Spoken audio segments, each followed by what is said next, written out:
O lazy realtor, doleful and drear, a useful spectre, a glorified doorman near. Your efforts a mirage, unhelpful they seem. In the realm of deceit, you reign supreme. With words like honey, you lure and lie, promising dreams that never touch the sky. A master of inaction, you proudly stand, while dreams of hopeful buyers turn to sand. In truth, a realtor's heart should care, but you, alas, are scarce aware. With feet of lead, you shun the fray, leaving clients lost in disarray. O lazy realtor, your reputation's dire, a symbol of deceit, a roaring pyre.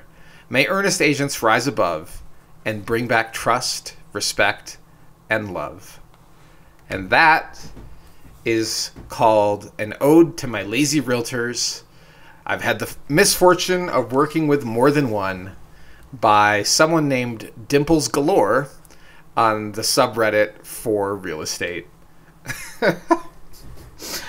And with that, welcome to the House Einstein Podcast. I am Osman Parvez, and our mission at the House Einstein Podcast is to inform you about what's happening in the Denver, Boulder metro area with regard to real estate, share some stories of recent sales, tell you a little bit about market conditions, hopefully something you don't know, our little Gordon Gekko segment, touch a little bit about the news, and then wrap up with a few carve-outs for more entertainment. And with me is Hamish Crabb. Hey, welcome to the pod. It's good to be here, and I think we're going to have a good podcast today. Thanks for being here, Hamish. Oh, yeah. And before we get started, one thing I do want to mention is that this podcast is entertainment. Please do not base your real estate decisions or your financial decisions or your relationship or spiritual decisions based on anything you hear in the podcast. This podcast is complete entertainment for you to enjoy. Although the mission of our brokerage, House Einstein, is to help you make a smarter real estate decision. If you're interested in those services, well, you know where to find us at houseeinstein.com. Perfect.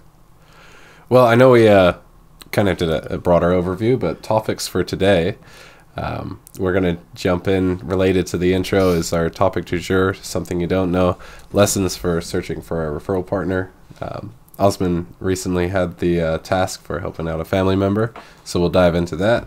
Afterwards, we're going to take a look at the Denver market segment as far as market conditions go for single-family homes, condos, and townhomes. We have a little segment we like to call Shameless Self-Promotion, ode to car talk there, and have a little update about one of our listings.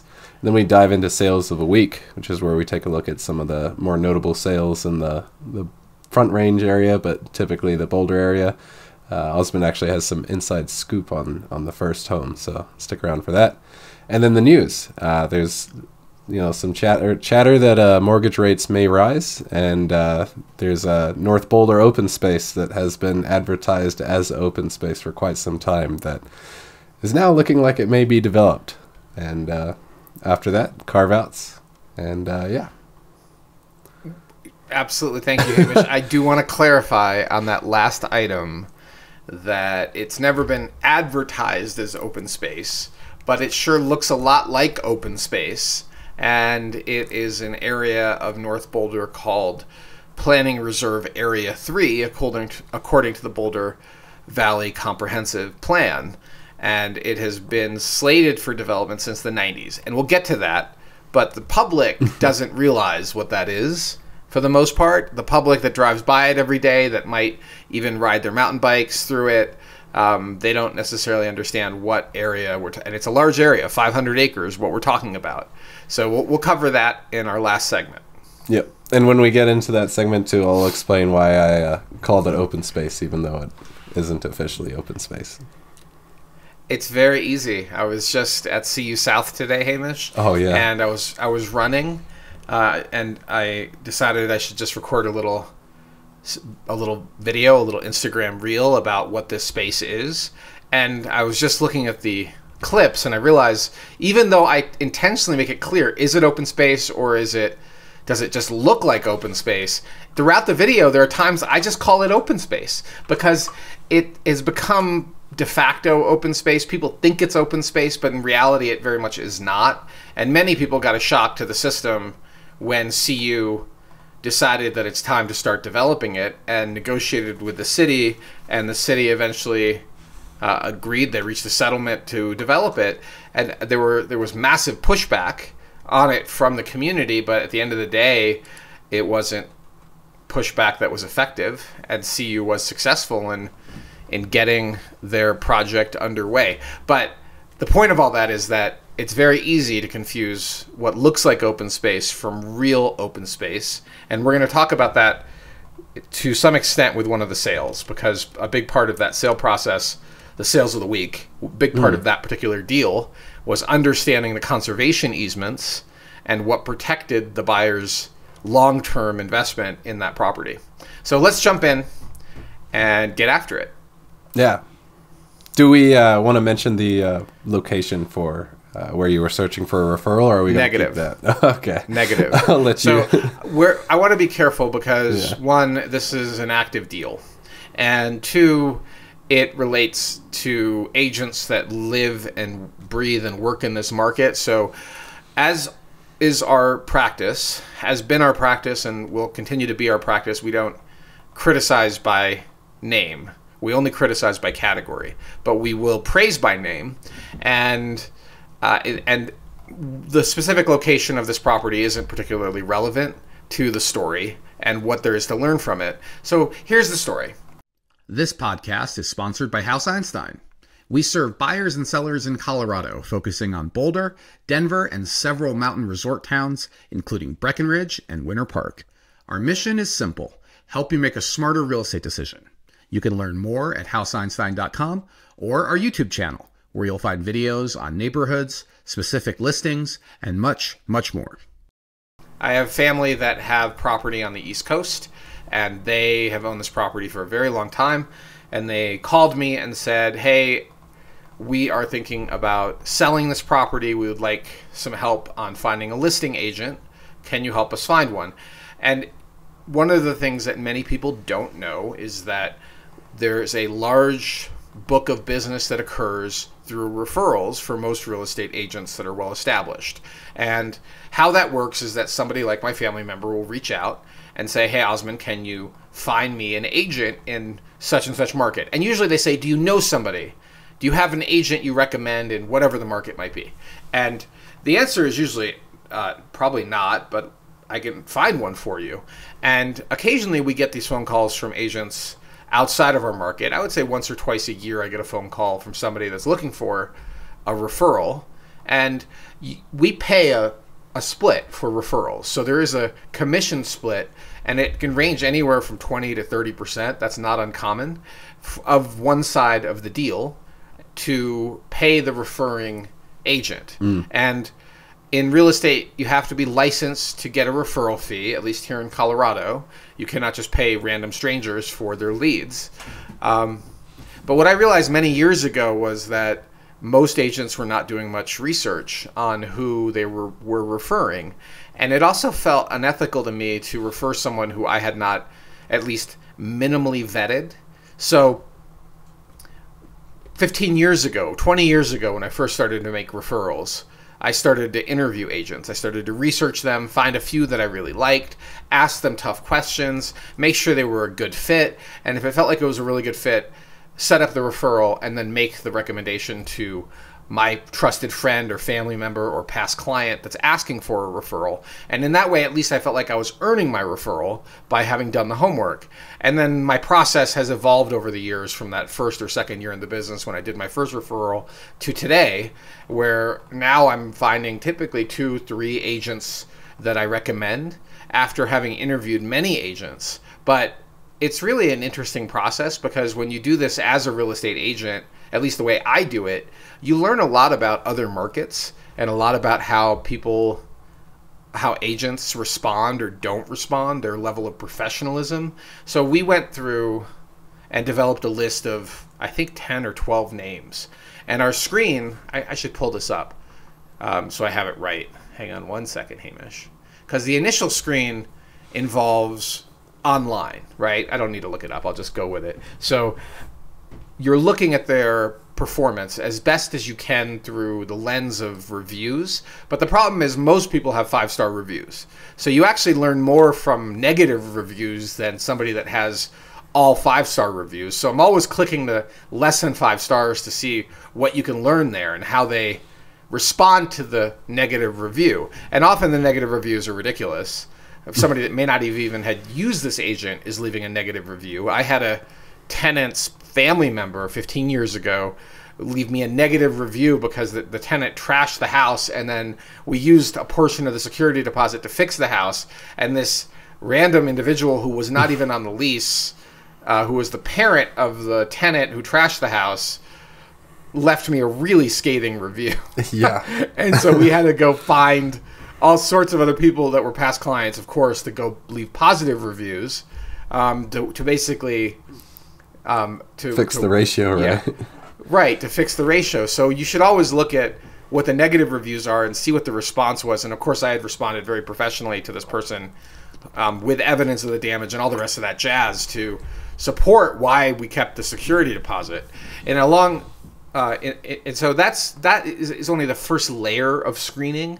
We also look at how many listings they have, how many sales they have on Zillow or wherever we can find data. It might be on real estate websites. And then I'll look at their social media presence, just like a consumer would. I'll look at how professionally they present themselves, and are they well spoken. And I'll also look at their years of service and importantly their designations, because there's a whole bunch of fake designations in the real estate industry. So agents have this need to establish credibility, and there's a whole industry that creates virtually fake designations. I don't know what else to call them. They're worthless. Pretty much. Right? You don't, like, they involve a one-time class. Some of them involve a recurring fee to call yourself this, whatever it might be.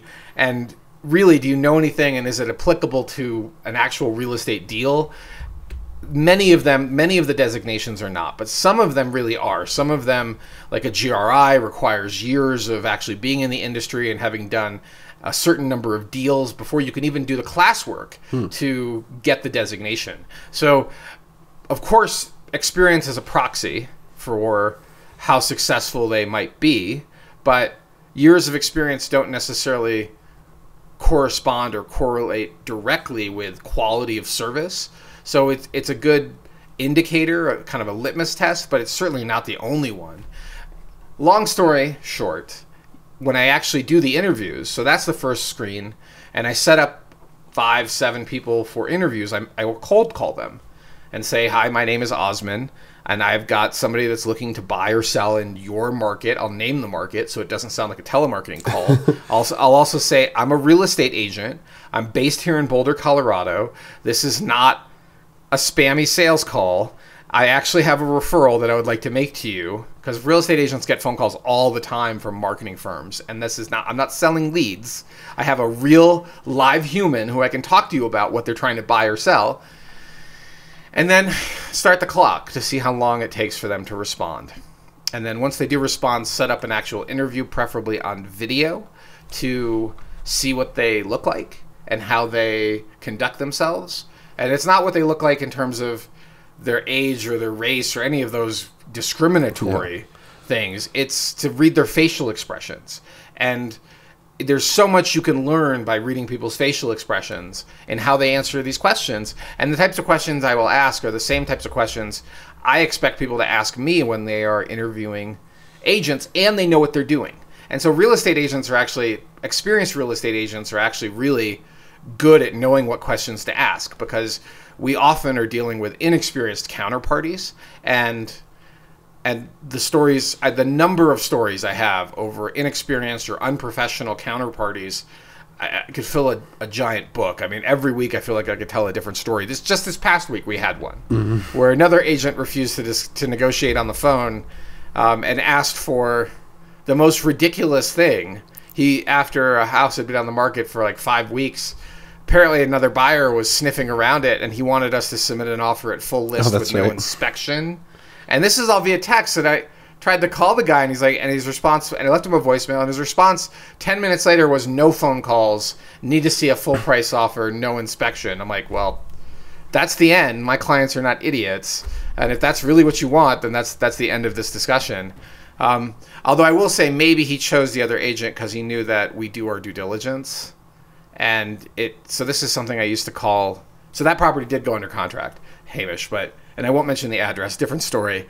But sometimes you want the dumb money in the deal because you know they're not going to do their homework.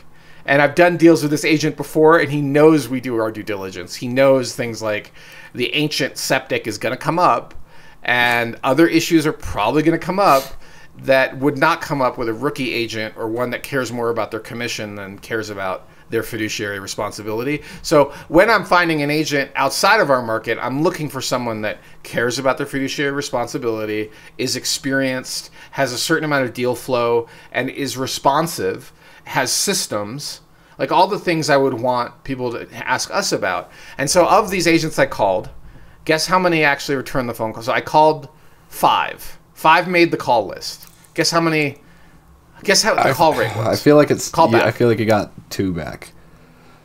You're right. 3 didn't respond at all. 1 picked up the phone, and the other one called me back in an hour. And the one that picked up the phone had a background in legal services and had become a real estate agent maybe 10 or 12 years ago, but her geographic focus was very unfocused. It was all over a county, and her overall energy was kind of dour or negative. And we're looking for a listing agent, right? We're looking for somebody that can sell it.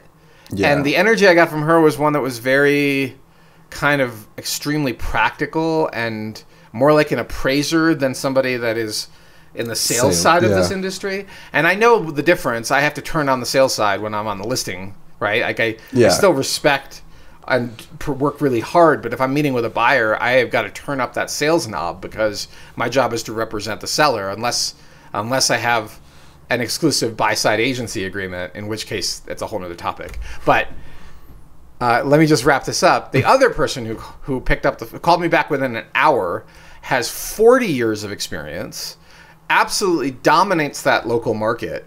And I was a little hesitant because the number of listings does not necessarily indicate that they're actually really good. But this person's really good. And then she agreed to a video interview the following day. I spent about 40 minutes on the phone with her. Nice. And she aced the interview.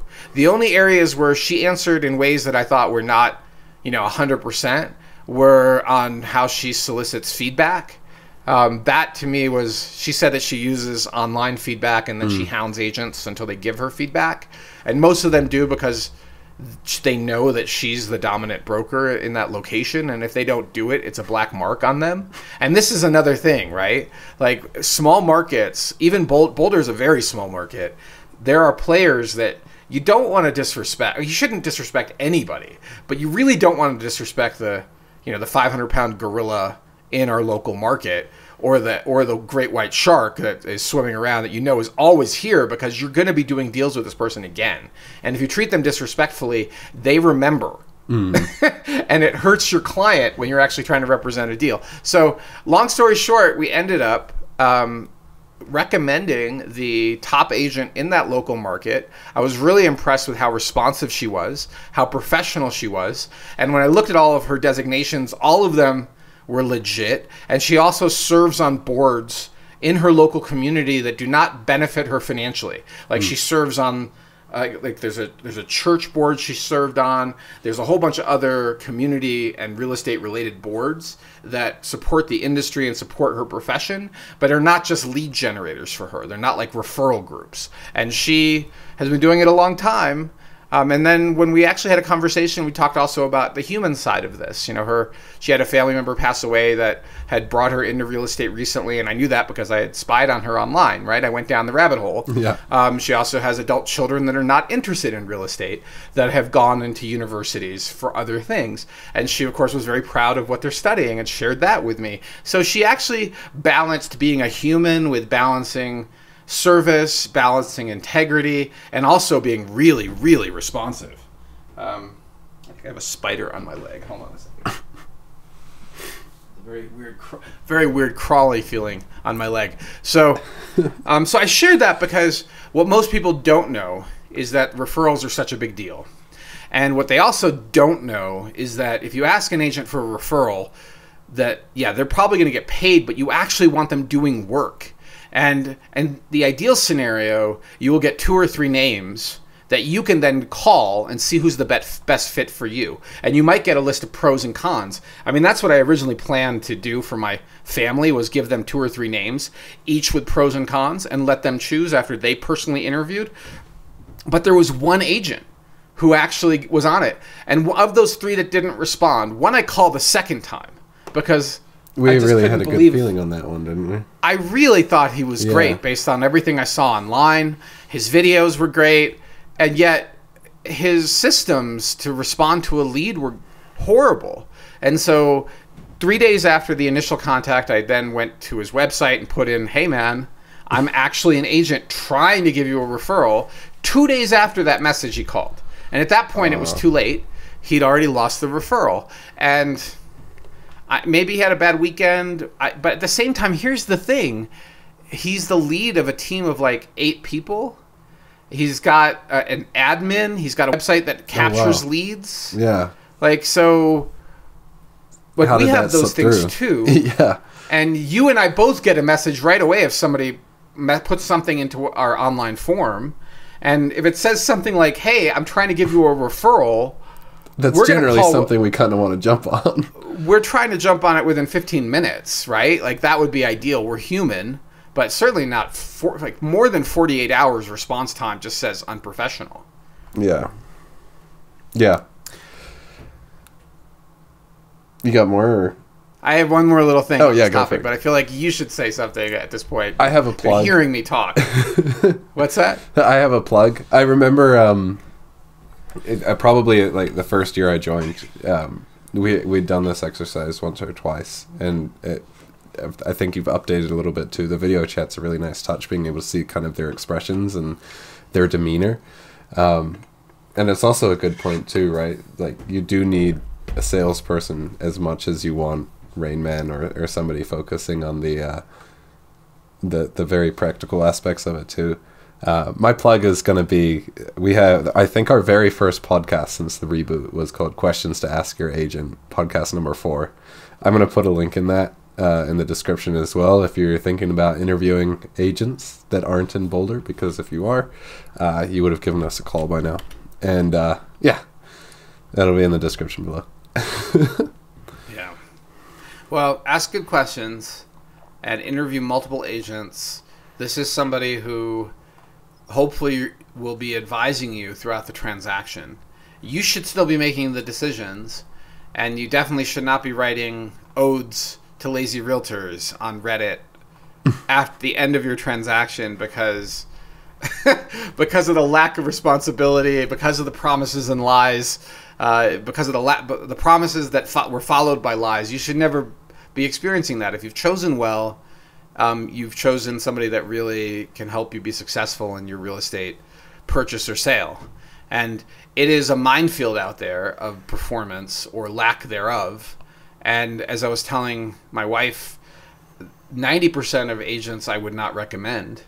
And you never know who you're dealing with until you're actually in a transaction with them. There are young agents that are fantastic. Often they have professional experiences prior to getting into real estate. There are agents with decades of experience that are horrible and really difficult to deal with and difficult to get deals done or just checked out. There's an agent in town checked I will out's not a big name, one.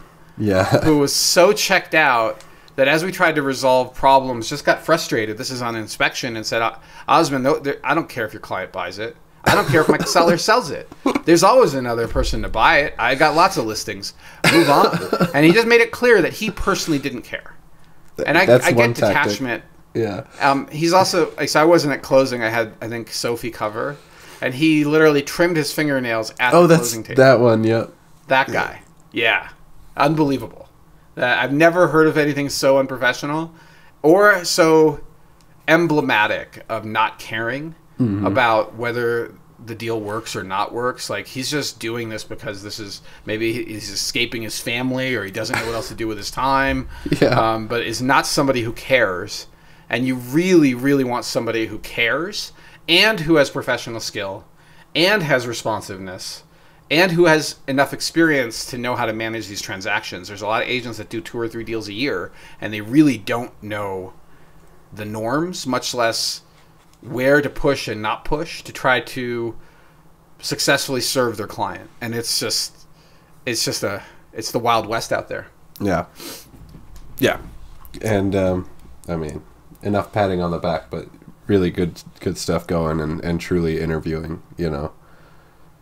I'm not. Look, we're not the only game in town, okay? And I want to be clear about that. Please go interview other agents. Yeah. I'm 100% totally fine if you choose somebody else. All I want is a shot at the interview, and let me walk you through what we do and how we do it differently, and better. But if you don't believe it, then that's fine. You're probably not a good fit. And I love to talk about the agents that I think are high quality, which is why when people tell me that they're interviewing other agents, I'm always like, that's great. Who are you interviewing? And hopefully it's somebody I could say good things about. And if it's somebody I can't say good things about, I just won't say anything. I'm like, okay, well, good luck. Yeah. But all right, so that's tell me something I don't know. Let's move on. Market conditions. We often talk about Boulder as if it's the only place that we work on real estate, but it is far from the only place. We also work in Denver and the Denver suburbs, and I thought it might be useful to talk a little bit about what's going on in the Denver metro area, not just the city of Boulder. And one of the interesting things that you should know if you are like me and care about data accuracy is that Denver agents have this tendency to construe the city of Denver with other locations in their MLS listings. So they will write City of Denver into the data field, even though it might not actually be the City of Denver any longer. So what I've found is that using Denver County in the data analysis, when I'm pulling down data, typically ends up with a more accurate result. And I think the reason is that agents are they're scared to write the completely wrong county from a liability perspective. That's the only thing I can conclude with that, because there shouldn't really be a difference. They are effectively, Denver and Denver County are the same thing.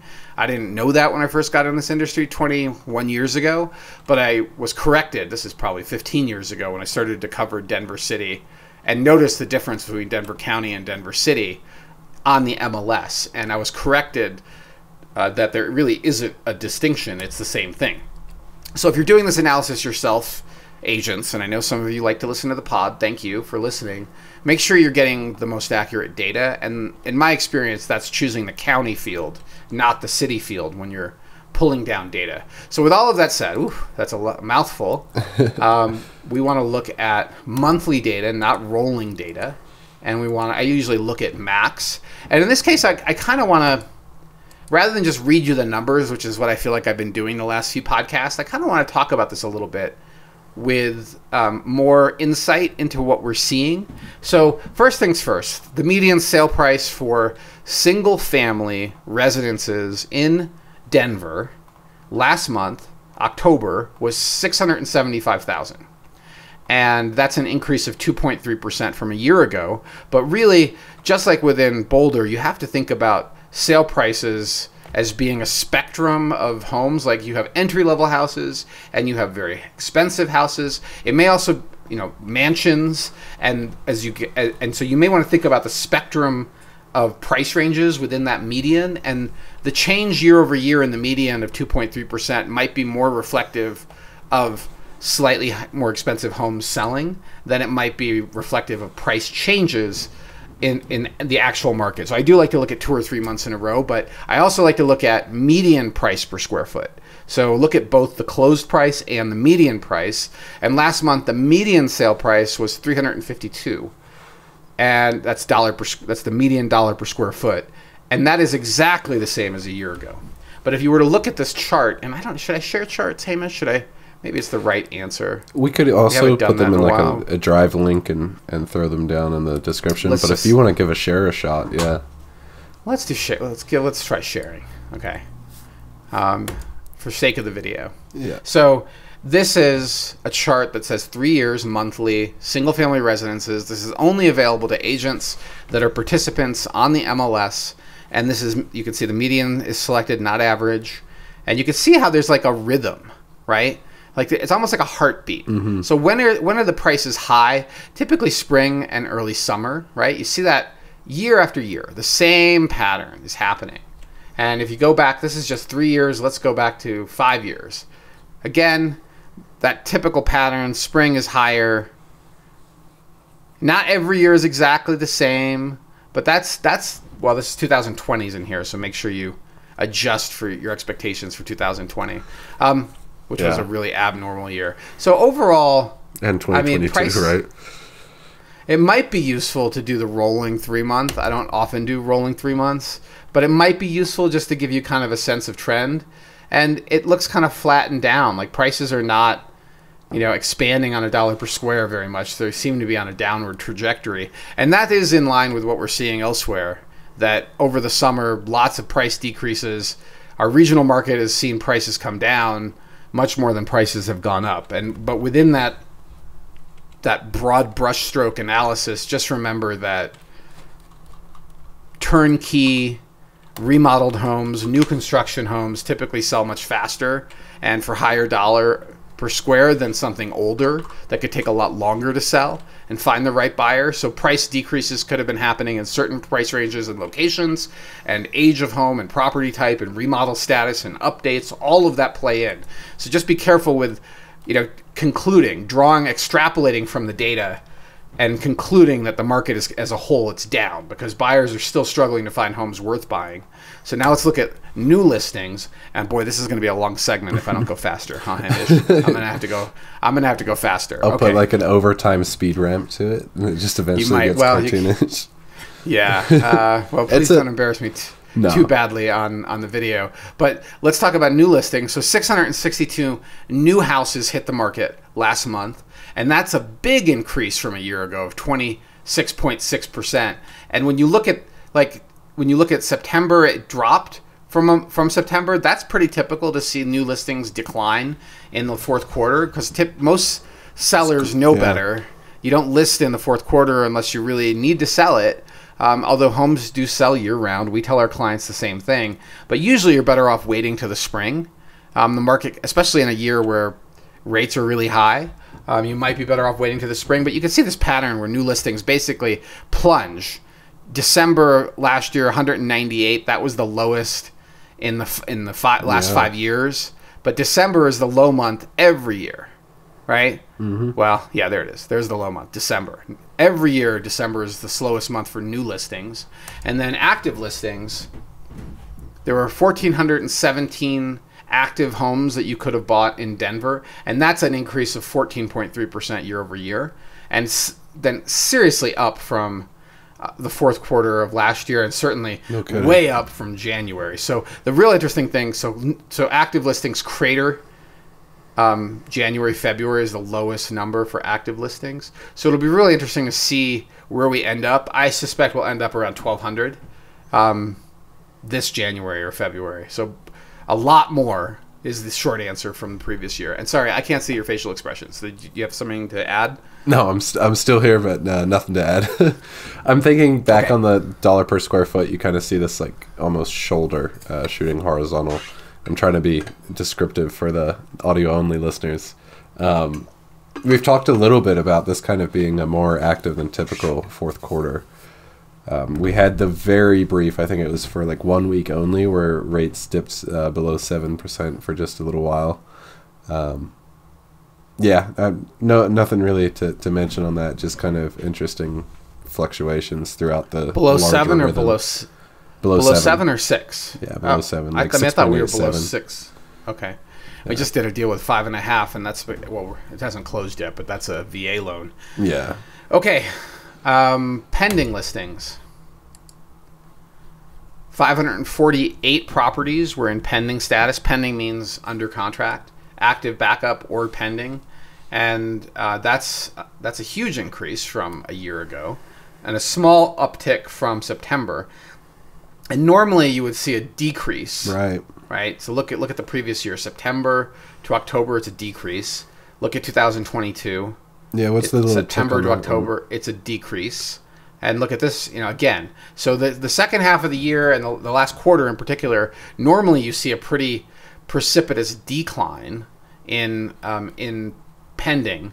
And this year we're actually seeing an increase, and that largely I think is because rates dipped, and that started getting some buyers off the couch. Okay, closings. 538 closed last month, an increase of 36.2%. That's a pretty substantial increase, and also up from September. And we've already talked about prices, so I think that's adequate for single-family residences. Now let's look at condos and townhomes. And I got to uncheck single-family residences and make sure we're just looking at condos and townhomes. All right, closed prices. $395 was the median sale price of a condo or townhome last month in Denver. And when you look at it on a dollar per square foot basis, it's $358, down almost 15%, 14.8%. On an actual sale price, it's about equal to a year ago, 0.1%. And then when we talk about new listings, there were 450 shiny new listings, of which I'm sure some of them weren't so shiny. They were probably refreshed, probably, I would say 20%, maybe more. You can expect in any given month, especially in the last half of the year, to be refreshed. And that's a big increase, 68% from a year ago, 67.9% from a year ago. And you can see, look at the giant wave of new listings, Hamish, that began in January. It's like, there's a wave set on the ocean that's been decreasing. It's like every and then 7. Boom. Yeah. Yeah, well, yeah, every 7. But 2019, 2020, 2021, 2022, and 2023 all have, real estate is seasonal and cyclical. So the seasonality shows a decreasing pattern. The cyclical shows a decreasing pattern. You can see the seasonality. And then this year, just a huge wave of new listings that hit the market. And active listings, even more pronounced. You see this giant increase in active available to buy listings this year. Beginning in January, really. Actually, if you look at it, it's a 2-year pattern. This is the 3rd year of the pattern, where you had 2022 had a pretty mild wave pattern for the seasonality. 2023 increasing, but kind of typical wave pattern, and then giant wave of active listings in 2024. Yeah, no. On the first of the month, I pulled stale listing numbers for Denver. Are you curious for those? Sure, go for it. Yeah, so this is attached and detached, but combined. Combined. And since we've been recording, I'm looking on the spreadsheet here. I haven't seen really above 600, and just on the 1st of November, we're at 1,228. Right. And double. Started recording this data probably 3 years ago now, so pretty intense. Yeah. And so those are withdrawn and expired, or just stale? No, stale. So 2 months or older. Okay, thank you for defining it. So no, property, I needed to. I was just thinking what data we're looking at. Yeah. Because I'm not looking at it, I'm just listening to you. So stale, so 2 months or older. Mm-hmm. Okay, great. Right. What does that point to? We're in the 4th quarter, people, and this much inventory is usually an opportunity to be selective, and usually an opportunity to negotiate more aggressively. If the agent's smart, they've priced it right, but a lot of agents don't price it right, and a lot of sellers have inflated expectations of value because they think their listing is so much better. It might be better, but now is your opportunity to potentially get a much better deal from a seller that knows they overpriced it and is just hoping for an offer. So they might capitulate. You never know. Even our sellers sometimes capitulate because they feel like they don't want to be dealing with this next year. And now is the time. Strike while the iron is hot. So pending sales. Let's keep moving. Condos and townhomes, pending sales. We saw 271 last month. That's an increase of almost 58%. Huge increase from a year ago. And then closed listings. We saw a total of 259 closings last month. That's an increase of 38% year over year. And then finally, no, I think we already covered price, so that's the end. Yeah. There's a whole bunch of other categories, by the way, in InfoSparks, but I don't necessarily recommend analyzing them to death without really knowing what you're looking at.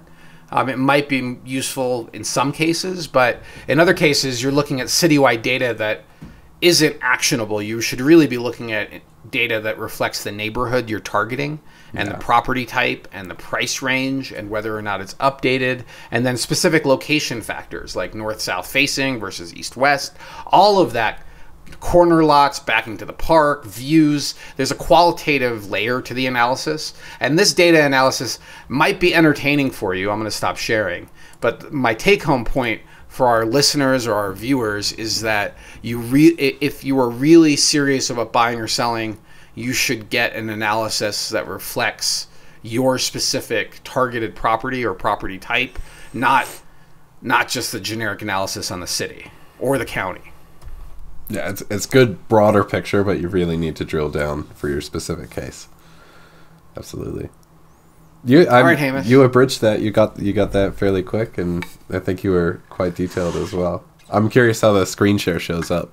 I mean, I can edit it too. It's going to come out as a separate recording, but still. Me too. I don't know how the screen share will look, and I still think it might be useful for people to see the charts and the graphs. And we at House Einstein for many years have done our own. We download the data directly and put together our own charts. And I usually still do that maybe once every month or two, but it is frankly less actionable. It's when a client picks up the phone and says, Osman, I'm getting ready to write an offer. Like, well, okay, let's go into the war room. Let's look at the comps. Let me tell you about what I know about these specific comparable sales and the agents involved. In some cases, we can pull up things like the seller's property disclosure and see if, like, one of these listings sold really cheap. Why did it sell so cheap? Maybe it had a foundation issue or the perception of a foundation issue. Like, you really want to get your head around it. And you also want to think about, like, for a recent analysis, our clients were getting ready to write an offer on a property here in the mountains, and we narrowed it down to basically 3 lower canyons: Sugarloaf, Sunshine, and 4 Mile, and then physically drew a line to how far up we'd be willing to go, which we kind of ballparked as 15 minutes or less, and saw how many other homes have sold in the last 12 months that fit these basic criteria. Has a garage, has 3 bedrooms, 2 baths, and then was within 10% of this price point. And the answer was 3. There have been 3 sales in 12 months.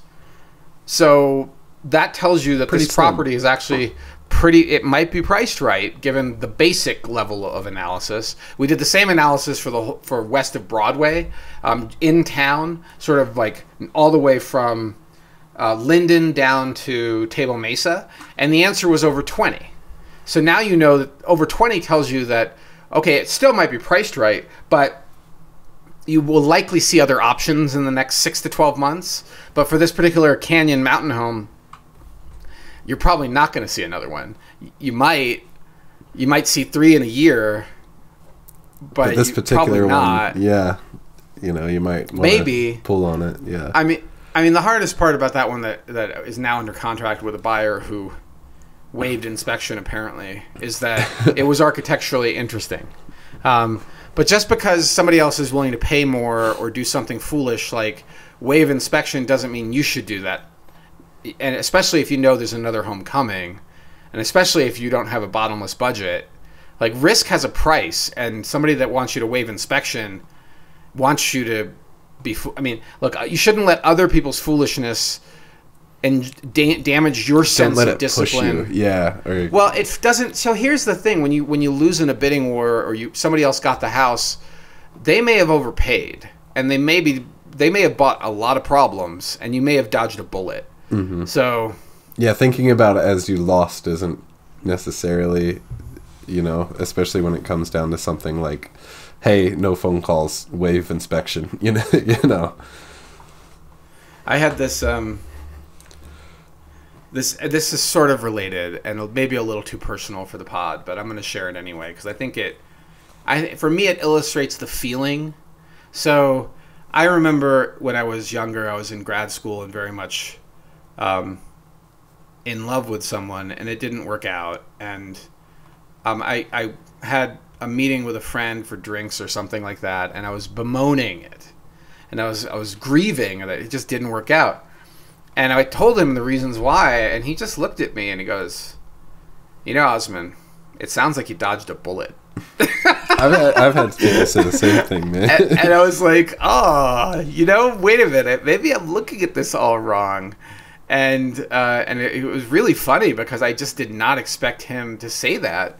And from his perspective, that's what it sounded like. Like all the reasons why I wasn't not willing to go into longer relationship with this person, or they weren't, I can't even remember the specifics, but his reaction was, you dodged a bullet. And I was in a grieving period. And so I noticed that sometimes happens with buyers, that they didn't get the house, but they also didn't get all the problems, and they also didn't overpay, and they also behaved with discipline, and they learned a lot about the contract.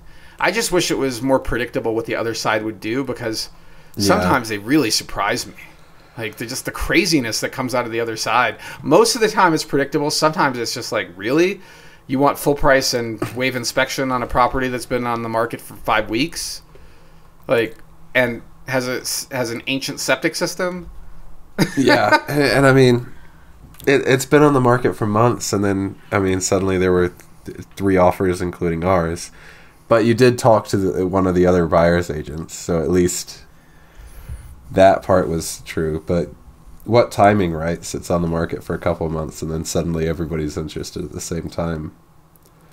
We were lucky to find out that the name of another agent that was interested, or had a buyer interested, and I happened to be friends with that agent, so I could circle and figure out whether it was true or not. And it was true. Her client had been interested, but at a way lower price, and also was not submitting and did not submit, even though she had been positioned as likely to submit. But I guess the part that's fascinating that you brought up is that, these things tend to happen in groups.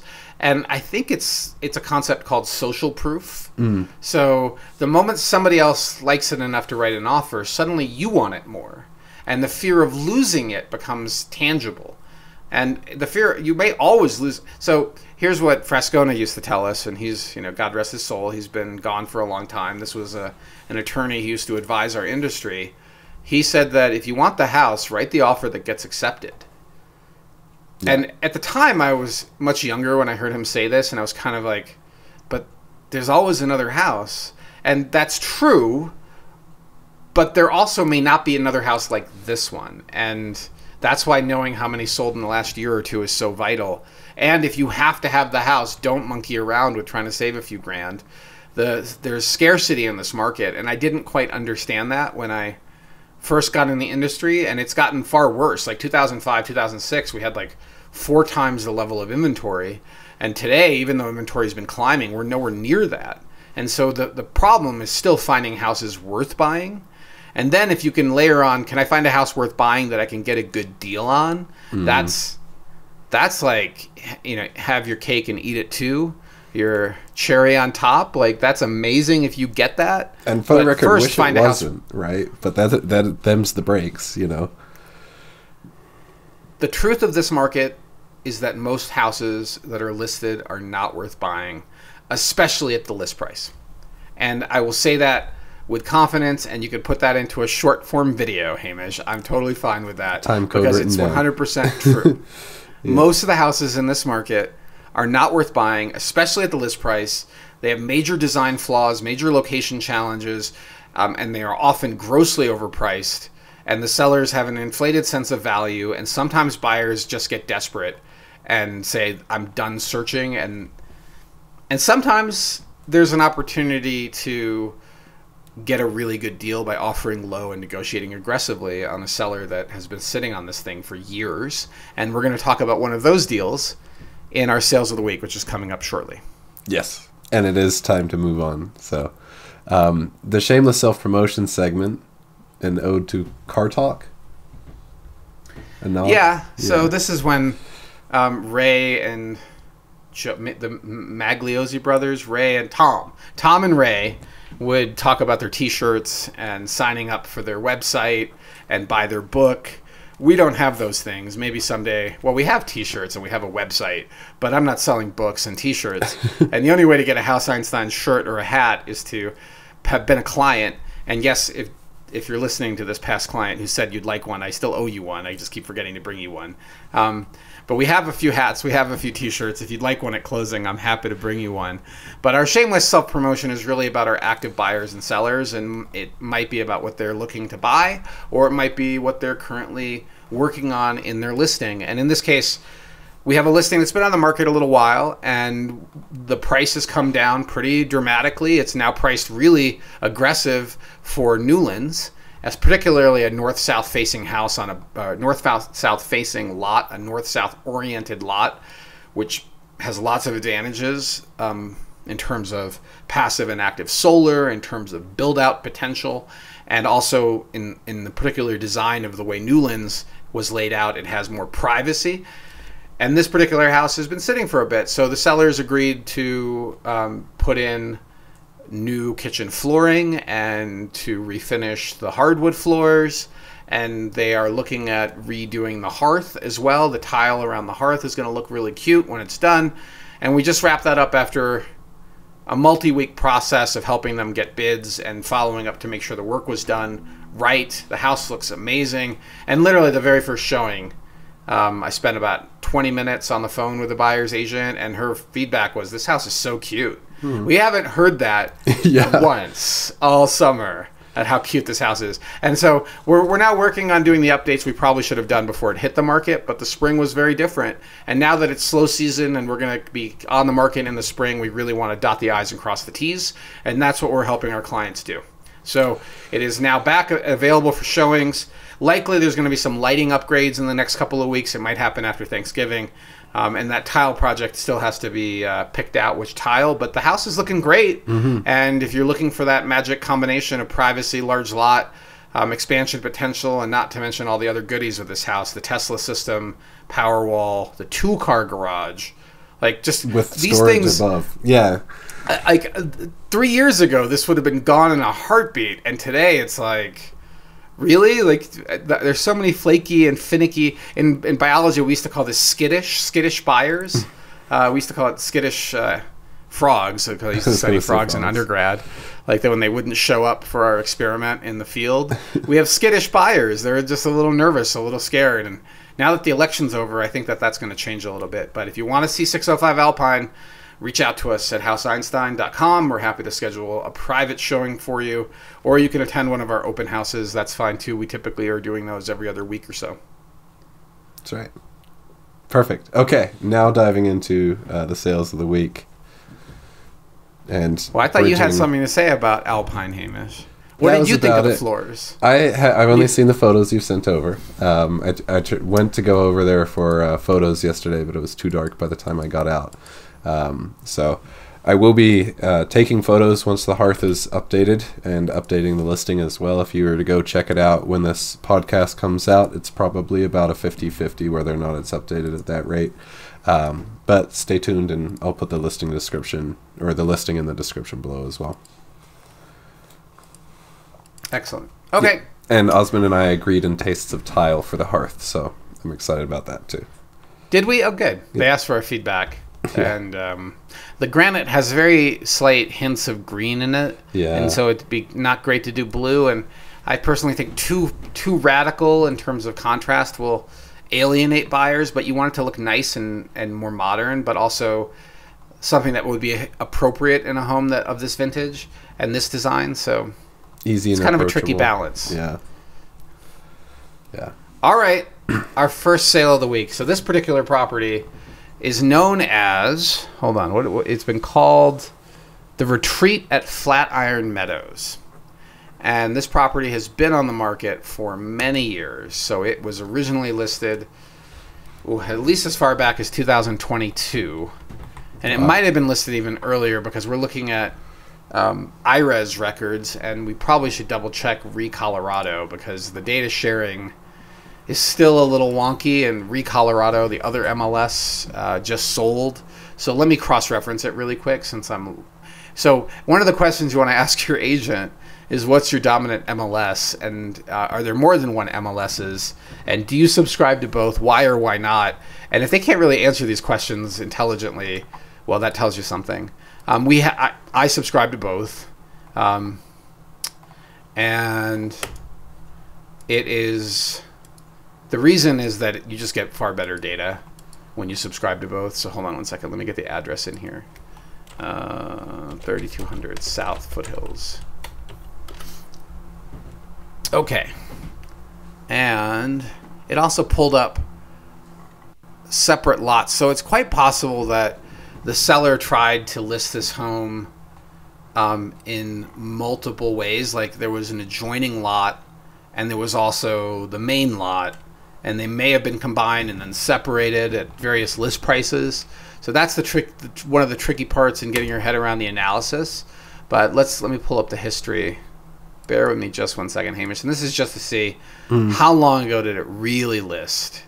And according to Colorado's history report, the first listing, it looks like 2020. And the sellers prior to that, or the owners, have had a couple of different transfers within the family, but it's the same family names. And the city of Boulder also has a buyer in the middle of that in 2000. Likely that relates to the conservation easement or one of the conservation easements. So when you see a house like this or a property like this and it's surrounded on all four sides, 360 degrees surrounded by open space, quote, no unquote, neighbors, open space, yeah, no neighbors, likely what you're looking at is a situation where the landowner at some point, probably in the 90s or early 2000s, sold the property to the county and or sold them a conservation easement, meaning they kept the land, but they agreed to allow the county to manage it, and they agreed to not build. So there are building limitations. Okay, hold on. Let me pull back to the listing because I'm getting a little off field. Hang on for a second, Hamish. No, good. I'm scanning the photos, and the first impressions are wow. So it's reasonable to assume that it hit the market in 2020, but it wasn't the complete property, and that was originally listed at 7.9. And then in 2022, so 2 years, almost 2 years later, like a year and a half later, same agent, I did look this up, this is a Denver-based agent, the list price suddenly jumps to $14.8 million. And now I think we're looking at a listing that encompassed both properties. And then 3 months later, 4 months later, the price drops from 14.8 to 6.5. And now you're looking at not the entire property, just the one with the house on it. But nothing happens. That's just stays on the market. It doesn't go under contract. There are periods where it's withdrawn and then expired. And then it now reappears a year later at a new price of $12 million. Now you're looking at the combined property again, most likely. And I'm kind of reading the tea leaves, but 2023, so this is 3 years after listing, they are now starting to aggressively dial down the price. So the complete property, it's dropping down from 12 to 11,750, from 11,750 by the end of the year, right before Christmas. 2 weeks before Christmas, they decide they just would like better Christmas presents, and they drop it to 10 million, but nothing happens. It doesn't go under contract. And by January, the end of January, they fire that agent, and they hire a new agent. And this particular agent we know and love and know her well. And she's a friend. I can say positive and good things about her because she's very professional and thorough. Mm-hmm. And it's always a pleasure to work with her on a deal. So Mary Beth Emerson was the listing agent this time around. She listed it in March at 10. And it went under contract in June. So about 3 months later, 80 days, it went under contract. It then popped back out of contract less than 10 days later for undisclosed reasons. And then it went back under contract in October 21st. And it just sold. It just closed this week at $9 million. And that's for the combined property. So we've given you the listing history. We're talking about 162 acres of land on Marshall Mesa, or just to the south of what is commonly thought of it. No, it's really Marshall Mesa. As you go over the mesa, I've ridden my mountain bike in this location many times. It's almost 7,000 square foot property with 4 bedrooms, 5 baths, built in the 90s, with a 3-car attached garage and a horse barn. Yeah. And the horse, I don't know how many stalls the horse barn has, it but looks plenty. Like more than one. Yes. 6, 5, something like that. I mean, fantastic property, amazing views, and supposedly has open space that's protected with easements on all sides. And what's interesting is that I know the buy-side agent, coincidentally, as well. She is one of the founders of Hearth and Stone, of which I served on as an advisor. That's a luxury house tour that recently started up here in Boulder. And so I worked with her pretty closely for a year. She's great. She's smart. She's funny. Christy Watson was the buy-side agent. And some of the stuff she's published indicates that they were actually the buyer that put it under contract, and then it fell apart, although I'm not sure of the details. I haven't gotten with her on that yet. But it involved conservation easements. It involved renegotiations over the things they learned. And it was a long, long process. And it actually extended past the first agent. So it's an interesting deal. I kind of wonder about liability that the seller might have, given that the buyer who eventually bought it was interested in and took a look at it years ago. So this is the thing, and this is the take-home message for people that are looking for this sort of estate property, trophy property, only a few minutes from the city of Boulder, a very quick ride from the Rocky Mountain Metro Airport, which is where you might fly into if you're flying private. The take-home lesson is properties like this sometimes are available for many years, often are overpriced, and it may take a long time to get the deal you really want. And you also need to go through a thorough process of evaluating not just this property, but the adjacent lands and the conservation easements that protect the value of this property. And individual agents, including me, even though I'm knowledgeable, but individual agents do not have the expertise to give you legal advice on conservation easements. You need to bring in an outside professional to read the conservation easements. We have contacts at the county who can help pull these conservation easements. You can pull them through the title records too, but really can help you evaluate them. But at the end of the day, you still want your own independent evaluation on these conservation easements. And while you're going through that whole process, you have to tie it up with a long closing, so that you have time to do your research and fully understand the pros and cons of the property. And I would say this is one of maybe 24 properties that have this sort of epic view corridor proximity. I don't know if I've seen another one with 160 acres this close to Boulder. I do know of one actually on Marshall Mesa that burned, but now I think it's just land. And that particular seller has an inflated sense of value, of course, of the property. So there you have it. That is 3200 South Foothills Parkway. Hell of a property. And at $9 million, honestly, I think it's a screaming deal. I want to bring that up too. Like, this is not one of a kind. Like I said, 1 in 24 maybe, but one of a kind in your lifetime to have a shot at. And the buyer locked it down. So yeah, this is good job. The pictures here of a different house, I'm guessing those are renderings, but the geography is different. Oh, yeah, they chose architectural. It's kind of funny. If you read the listing description, Hamish, it says, I've never seen this before, but it says AI-generated concept. You're joking. Yeah. So not even hiring an architecture firm. Is that in the broker remarks? No, it's right in the listing, in the photo comments. AI. The 3 photos of what look like a modern house are AI-generated concepts. Yeah. Okay. Sure thing. Yep. But the horse barn is real. 6-horse stable.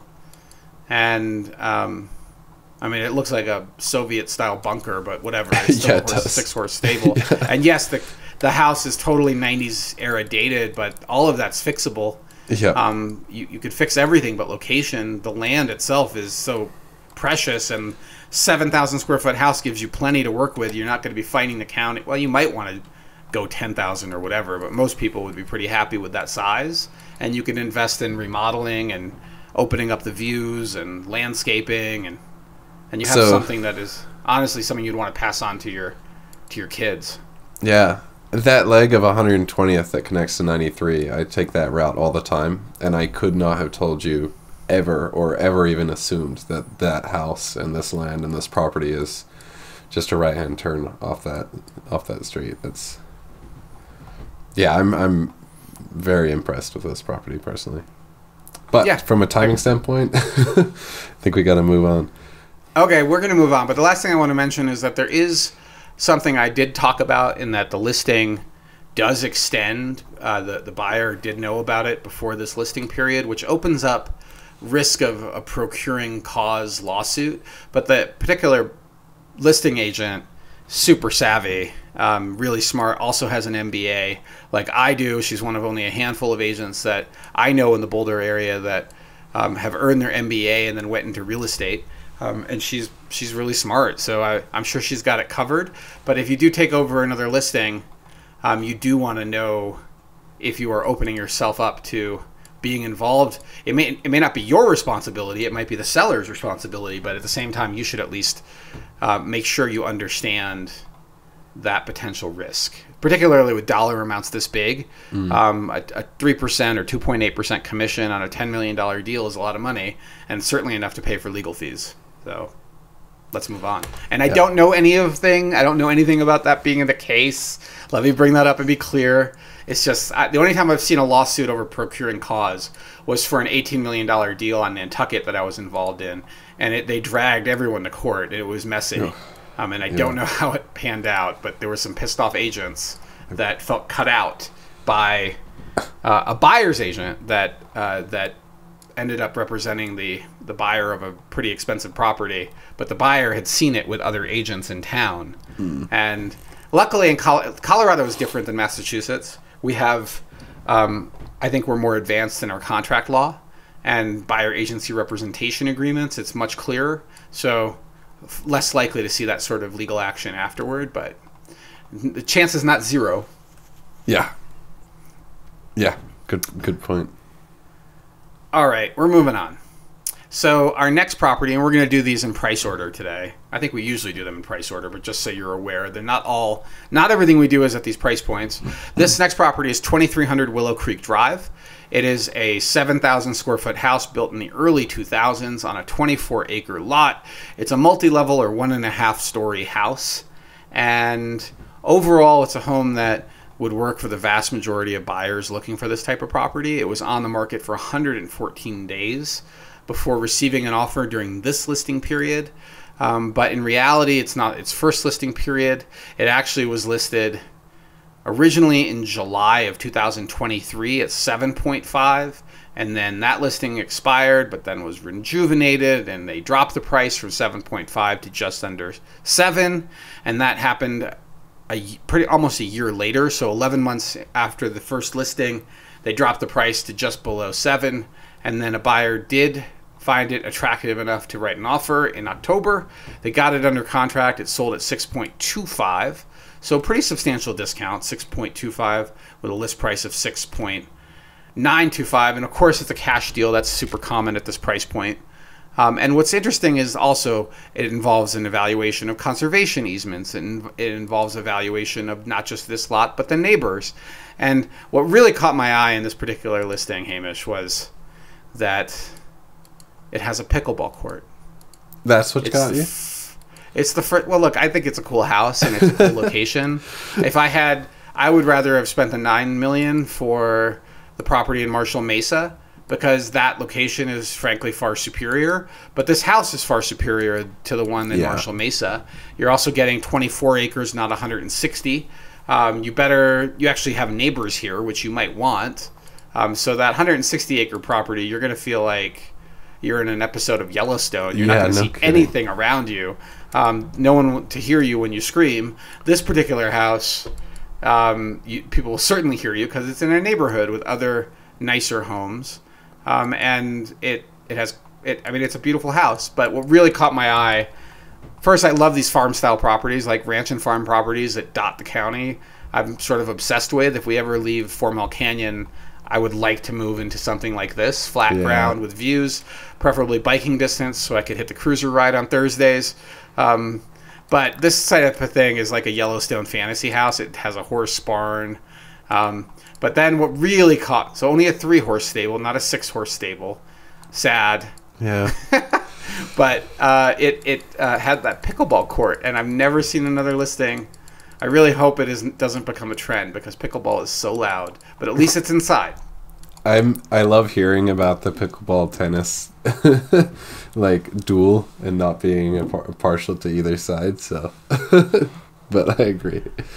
I grew up playing tennis, and whenever I go play tennis with Leah and there's pickleball players, they're just loud, and the courts have been, they're the college students of tennis. Yeah, I don't know. I kind of feel like they don't know how to play tennis. Like it's a civilized sport, and instead they're playing like glorified ping pong. It's just, I don't know. Maybe I just have pickleball prejudiced. I support it. Play tennis like an adult. You said it. All right, I've now alienated all of our potential pickleball clients. But cool house, decent discount, and I think, did it have water rights? I think it did. So water rights are something you really want to understand. This is on left-hand water and has water rights.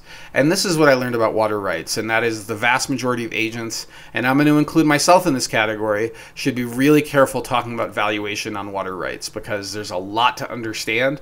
There's seniority, and the valuations can change dramatically when there's a dry year versus a wet year. So buyers need to take it with a grain of salt when the listing agent tells you how valuable those water rights are. And when you are writing an offer, make sure you allow yourself enough time for a consultation. If you're valuing those water rights at like $50, $100, $150,000 in the deal, you want to make sure that value is actually substantiated. So you want to contact an attorney or a consultant that specializes in valuation of water rights. Whatever you do, don't believe the ditch company. Mm-hmm. They're like the market maker, and they can say whatever the hell they want. And I don't think they're particularly regulated. So don't believe the ditch company when they tell you that the water rights are worth $1 billion. You want to make sure that it's worth what you think it's worth when you write the offer. Well said. All right. Anything else to add, Hamish? I like the picture of the horses. I mean, we're now in Yellowstone fantasy listings. No kidding. Someday we'll get there. I believe. Did you know I grew up in a house with a barn? No. We looked at your parents' listing. Is that the one that you grew up in? It has a barn. It has a barn, 6 bedrooms, 5 bathrooms, a tennis court, a pool, and it's worth like 500 something. It's like, it's so, it makes you want to move to upstate New York. You just don't want to pay the taxes, and it's super, it's super economically. Yeah. It's economically depressed, but if you wanted to have your bug out house, it's hard to beat this one. And I know this. I grew up at this property. I know its value. I've actually thought about just buying it. But the problem is getting there from here and then running this business. If I had my own private jet, I would be all over it. Okay. Put a pad in the back. Yeah. Yeah. All right. Maybe next year. Yeah. We'll swing it. Put away, stop your morning coffees and you'll be all right. Right. For $5 a day, you too could have a private jet. 2996 23rd Street. We're in town now. Now we have jumped into town. So first screen is always about location. Oh, did I even mention the location in the other one? So let me go back, because I didn't really talk about the location of 2300 Willow Creek. So it's just off of Arapahoe. So as you're going east on Arapahoe, there's that rise and then drop. So you go past the power plant, and then it rises up and drops down. And you're looking at a property that's on the other side of the hill. So you shouldn't see the power plant from it. You should have some nice views of open space all around.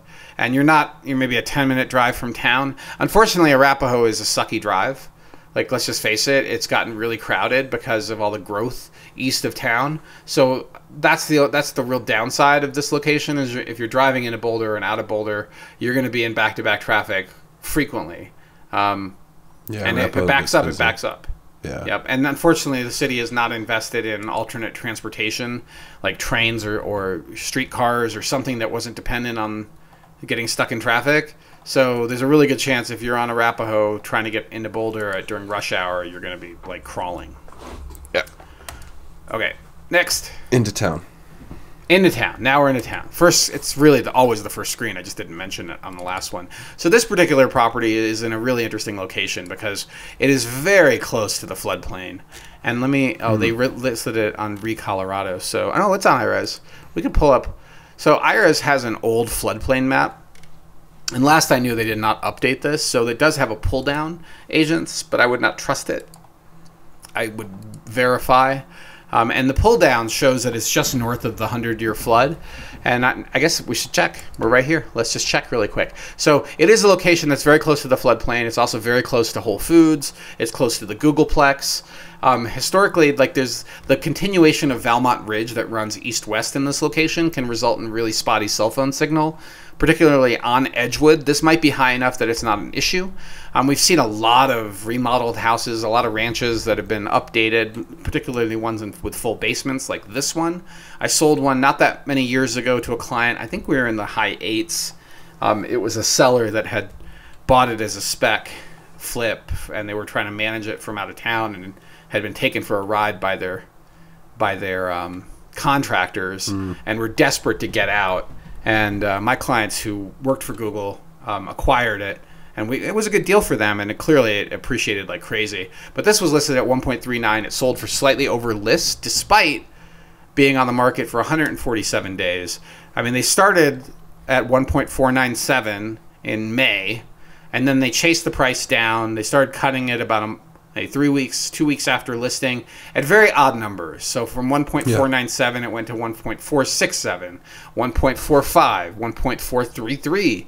It's almost like this person was in a numerology. I'm not sure why these odd numbers, but they chased the prices down with multiple cuts. Let me count: 1, 2, 3, 4, 5 price cuts. And then after the last price cut, despite it being, I guess the cut lasted only a week or less than a week, it's quite possible that what happened is very similar to what just happened to me, and that is more, again, we were just talking about persuasion. More than one buyer was interested. Social proof, and they felt like they had to get it. Well, suddenly it looks undervalued, so it ended up selling for 1.41. And there's no planned, there's a tiny $1,500 concession in there, probably inspection related. So that's the story of the deal. But let me just check the floodplain issue really quick, Hamish. Mm-hmm. And I know you have this map too. You could have done this while I was just going on and on about it. But I'll do it. So I have a whole folder of due diligence related links to help my clients do their due diligence. And this City of Boulder floodplain information map is actually accurate. And what's interesting about, I believe it's accurate. I believe it's more accurate than what's on the MLS, that's for sure. And what's interesting about it is it will also show you the flood extent in 2013. And of course, take it all with a grain of salt, but so that's really cool, because what you'll see is sometimes the 100-year flood didn't flood, and things that were not in the 100-year flood did flood. And so this is another take-home for you, is that the 500-year flood is not zero flood risk, and it may be more at risk that what's labeled as 100-year. It could be politically determined, the floodplain. But this house is 3 up from Edgewood. It did not flood. It is not in the 100-year flood plain or the 500-year flood plain, although the driveway is in the 100-year. And so solid play. I think they just played guess that price until somebody jumped on it. And I don't really have anything else to say. Oh, I do have something else to say. It's my one gripe. Okay, so this kind of looks like a flip inside in terms of some of the choices of finishes. Yeah. But what really typically gives it away is this desire to paint the house black. Like the exterior black is not something most people do for a home they actually are going to plan to live in. Because even though it makes it look like it's out of Dwell magazine and it's very modern and hip looking, it also is a horrible choice for the Colorado sun.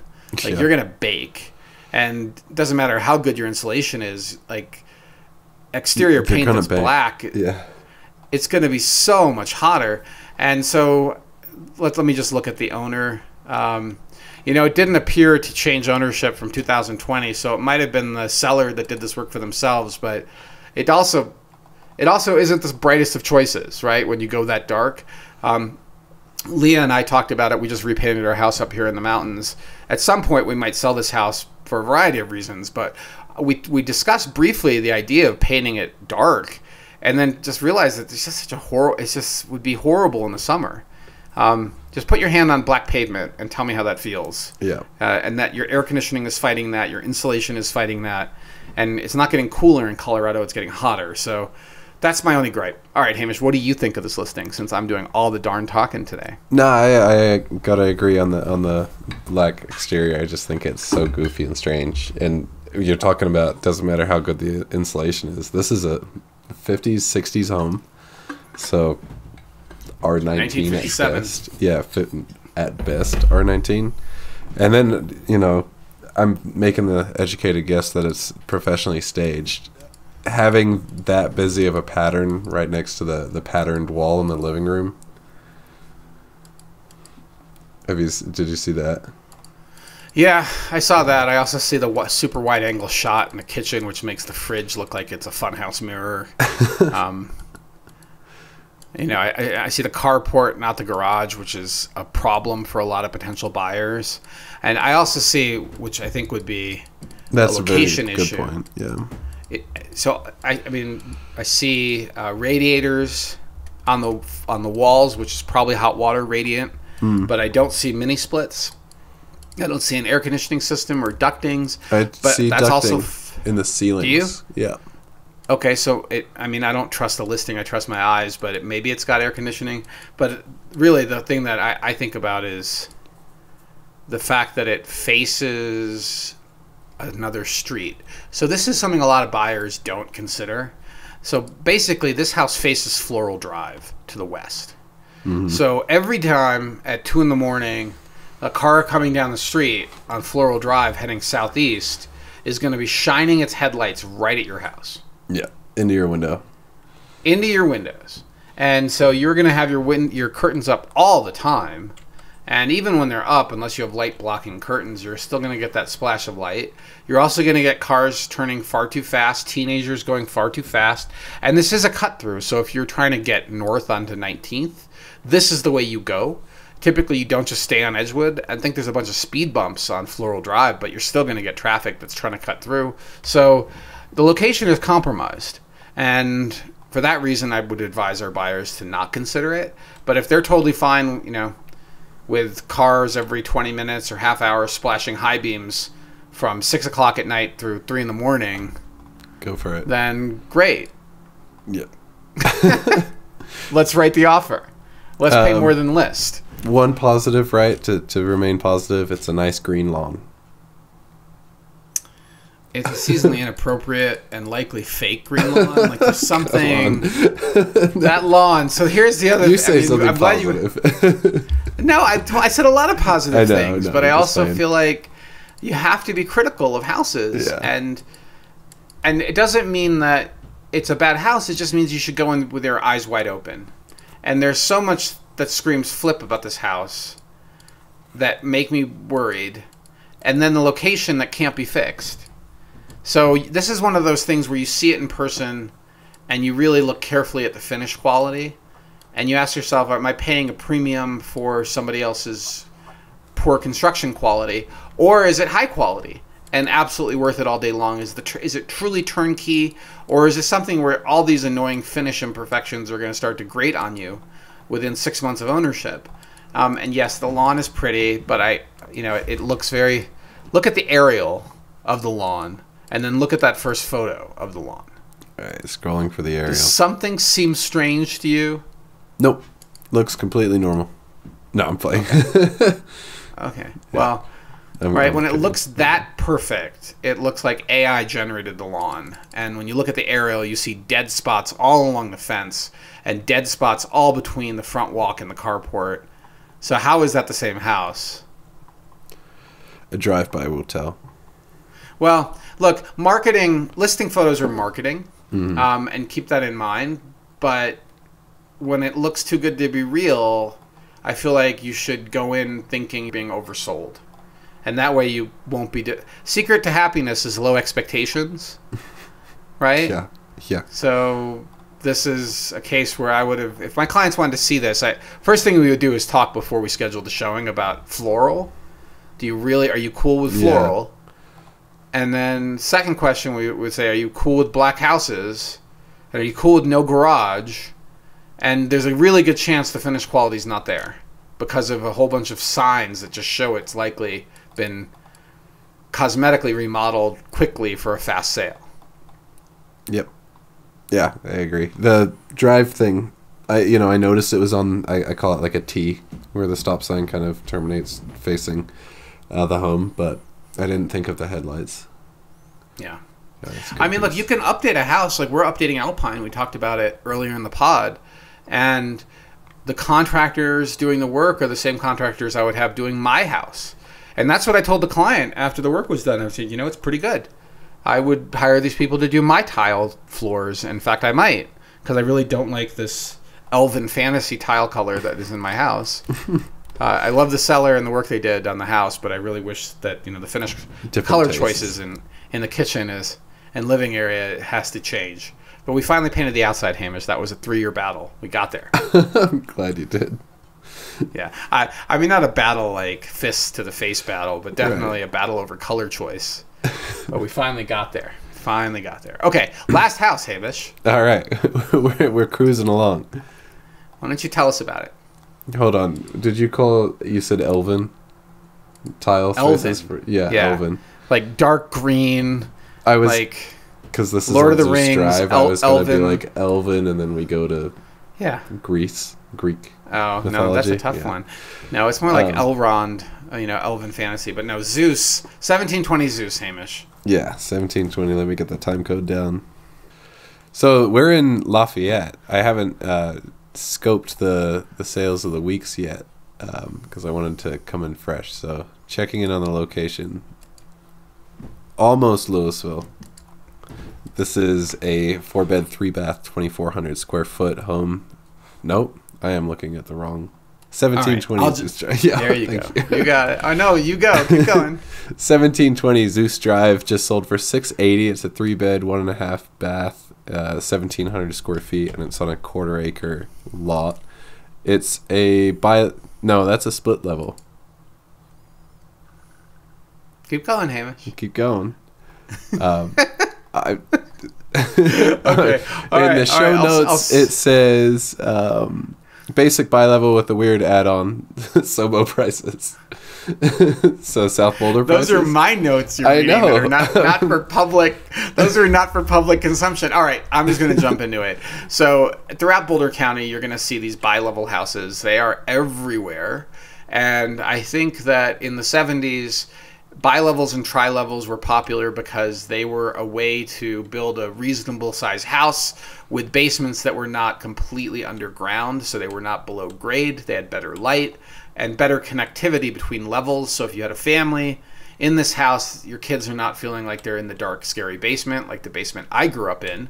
They're in a lit up basement because the basement windows are above dirt level, and arguably there's a safety advantage too to bi-levels, but there's a huge disadvantage. And one of the disadvantages is that when you walk in, you see a landing that's way too small that leads to stairs that go up and down, and it just is not a very attractive entry into the home. But from a livability perspective, if you can get past the bi-level layout of the entry, the steps up into the house, then you can find yourself a very attractive property. And in fact, this house has some of the same elemental design features of one of our recent high-end listings that had extensive remodeling and an addition put on. So you can do a lot with this house. You could raise that upper level and create 10-foot ceilings even. You can expand the house forward, expand the house back. There's so much you can do, but there are tons of these bi-levels, and they are generally not the preferred platform for extensive remodels unless you're in some sort of really preferred location. And this one has this weird little bump on the right side of the house, some sort of addition, likely with a permit given how obvious it is, that creates like a 3-car wide garage or 3-car wide parking pad. And it might be a workshop space. From the photos, I couldn't quite tell, but I could also tell that it looks like a very inexpensive add-on whenever the work was done. You should check for the permit when you look at something like this, when you realize that it's a standard bi-level that had an overhanging first floor that they then added to at some point in time. And you want to look for quality work, and you want to look to make sure it was permitted and that it actually adds value for your particular needs before you pay more for it. And then with that said, I think one of these photos shows a downstairs office in that room. Yeah. I think that photo of the 3 windows. No, maybe that's not the same room. In any event, it's confusing what the layout is. But the reason this caught my attention was that it was on the market for a very short period. It had been listed. Oh, strike that. Nope. No, sorry. It was listed in August and then withdrawn after about a month. So it was listed at $745. They cut the price in September to $715, and then they pulled it off completely and started with a brand new listing at $675. And once they got below that 700 magic number for Lafayette, they got it sold very quickly. It sold for more than the list at $680. And that sort of price point, I wrote it's almost Sobo pricing, but actually the same house in Sobo would have been $880 or more, particularly Table Mesa. But what also attracted me to this particular one, in addition to that bump out, was I was thinking about that land to the west of this. So between Lafayette and Louisville, there's a large chunk of land. And hang on one second. Let me pull this up, because I know I've looked it up before, but you get old and you start forgetting what things are. And I've often wondered what keeps that from getting fully developed, right? And what separates Lafayette and Louisville? And this is a parcel of land that's called the Mayhofer Farm. Mayhofer. The Mayhofer sounds like may offer. And I don't know. There are conservation easements in the legal description on the eastmost parcel, but not on the northern parcel. And there's one on the southern parcel. So I think that there is some probability that big, what looks like open space with some trails in it, could get developed in the future. Not that this property is directly adjacent to it, but it is good to know that if you want to go to Louisville from this property, you can pretty much ride your bike right along Empire Road or along some of the open space trails. I'm pretty sure there's an open space trail that connects this spot to downtown Louisville, which is really a huge plus. I need to pull up my trail map. But that's the type of thing I would want to look at if I were a buyer of this, is how easily can you get to downtown Louisville, because you're pretty much closer to downtown Louisville than you are to downtown Lafayette. Yeah, it's like functionally, you're going to more likely be using Louisville than anything else. I mean, that King Soopers up there on the South Boulder Road is in Lafayette, and I know quite a few people in Louisville that still use that. Because they're more in the Old Town area, it's a little bit easier for them to get to it. Right, but you're still in Lafayette schools. Yeah. So I was just talking to one of the agents on the team about this, because the difference between Lafayette and Louisville schools is pretty dramatic in how homes are valued, and there's neighborhoods where they're right next to each other. I think we're looking at Steel Ranch in particular, where if you're in the other neighborhood directly north of Steel Ranch, there's really no functional difference between your lived experience, other than you're getting a lot more house for your money, but your kids are going to schools that are not as ranked as well. So that's something to just keep in mind if you are looking at a house like this that is on the western side of Lafayette, that it is true that your locus of community will be Louisville, but it's also true that your schools are underperforming in terms of test scores. Right. There's arguments that those schools are better in terms of their diversity. Right. But their test scores are lower. And yeah, there's definitely an open space connection. You don't need to go along Empire Road. So you literally could ride your bike to downtown Louisville in like 10 minutes or less, but your schools are Lafayette. So just keep that in mind. And I've had people prefer Lafayette schools, by the way. It's just a preference that people need to make, a choice they need to make, but they should make that choice with eyes wide open. Yeah. I know a few people that have elected to skip Monarch and go for Centaurus for high school selection. Yeah. Okay, so another listing that dipped below and then came back bouncing up like a hard dribble, or like a hard dribble. Can we call that a dead cat? It's like a dead cat bounce. You know what that is? No. Oh, So a dead cat bounce. Hamish, a dead cat bounce is a term from Wall Street that says if prices drop far enough, they bounce back a little bit. Because even a dead cat will bounce if you drop it from high enough. And so that's called the dead cat bounce. I know. New York and Wall Street and investment banking. Yeah. Yeah. But no. So there you have it. Makes sense. Yeah. You could put that into a vertical video if you want. Yeah. I got you. I'll write that down. Bounce. Great. We have half an hour before our next meeting, so I think we should have plenty of time. Well, we need to move a little bit faster. So, okay, the New York Times has an article. This is our segment called In the News.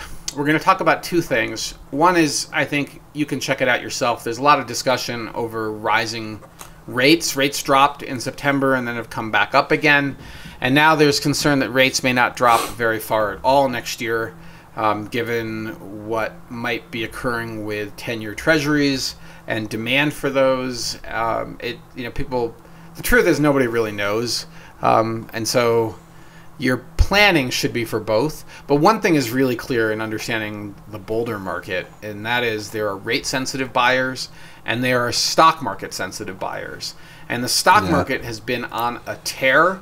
And so I have a feeling like the high end, we've been talking about the 3 million plus market for some time. I think we're going to see a recovery as long as the market doesn't fall off a cliff in the first quarter, the stock market.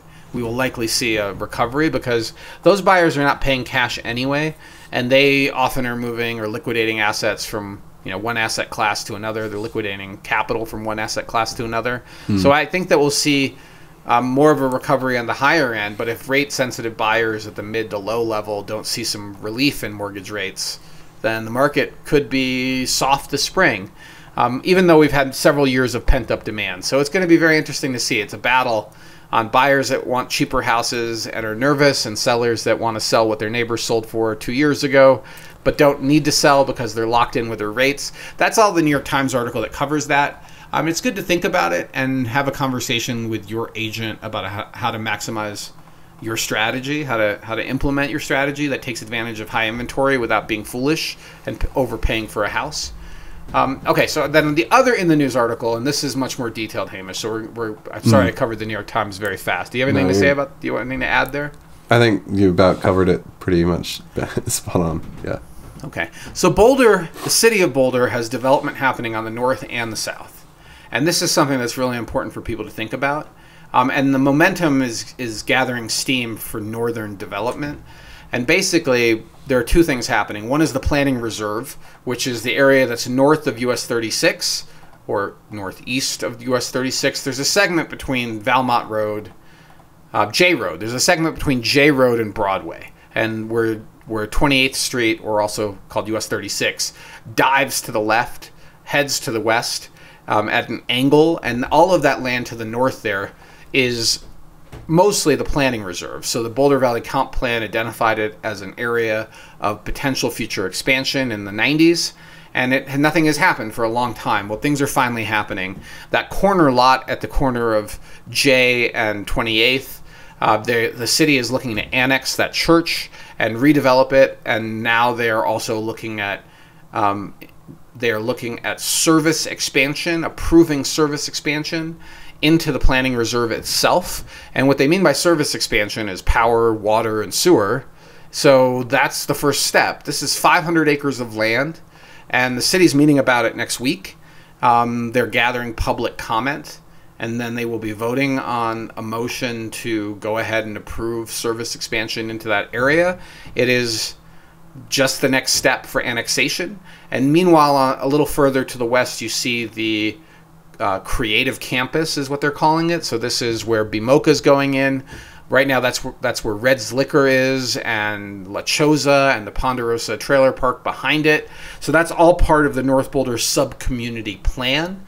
And now that area, the creative campus, 100,000 square feet of residential housing, the museum, and commercial space, all smushed together into that corner, which of course is going to be a lot more traffic on Broadway. There's no way around that.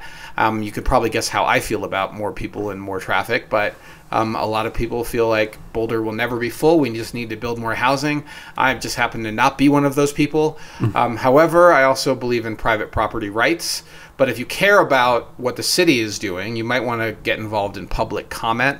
On the link in the show notes is the agenda for the upcoming meeting. It does include a timeline for the next 12 months and what the vision is. Just beware of euphemisms like service expansion. Service expansion means groundwork for infrastructure and eventual development. And it likely will be high density. A lot of people, not low density housing. Yeah, I want to touch on it too. The reason I called it open space when we were introducing topics, Osman has this article that he wrote on the blog a while ago called Real Estate Red Flag Open Space, and I'll link it in the description below, but it's essentially about how agents don't do the due diligence and assume something is protected open space. They'll advertise it as such on their listings, and then buyers that have buyer's agents that also don't verify, everybody kind of finds themselves misinformed and under the impression that their view is protected or their open space next door is protected. And or their access to outdoor... Your access to outdoor recreation is protected. So access to this area is not, there's not easy access to what is actually open space where the Boulder Valley Ranch trails are.